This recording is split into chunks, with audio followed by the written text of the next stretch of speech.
Ano nga ba ang tamang proseso ng pagboto sa araw ng halalan? Bago dumating ang araw ng halalan, ang isang botante ay kinakailangan magsaliksik. Kilalaning mabuti ang mga kandidato. Isulat ayon sa alpabeto ng pasunod-sunod ang mga napiling iboboto sa isang kapirasong papel. Siguraduhin malinis ang iyong mga kamay bago bumoto. Sa unang hakbang ng pagboto, katulad na lamang ni tatay na isang senior citizen, kinakailangang magdala ng mga sumusunod: isang valid ID, registration stub at ang lista ng iyong mga iboboto. At ngayon, hanapin ang iyong pangalan at sequence number sa PCVL or sa tinatawag na Posted Computerized Voters List. At para naman sa mga first-time voters, lapitan ang DEI o ang Board of Election Inspector at ibigay ang iyong valid ID at registration stub.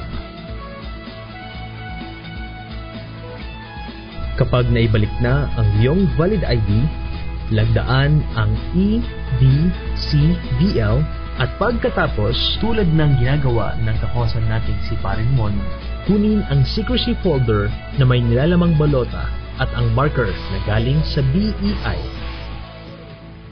Ayan, simulan na ang pagboto. Pero bagong lahat, alalahanin ang mga tamang paraan ng pagmamarka sa balota. Halimbawa na lamang ng ginagawa ni Jelay, isang OFW. Una, iwasan na magkamali sa pagmarka ng oval. Pangalawa, iwasan na magsulat ng mga di kinakailangang marka sa balota. Pangatlo, pumili lamang ng tamang bilang ng kandidato ayon sa posisyon. Isa sa presidente, isa sa vice-presidente at 12 sa senador.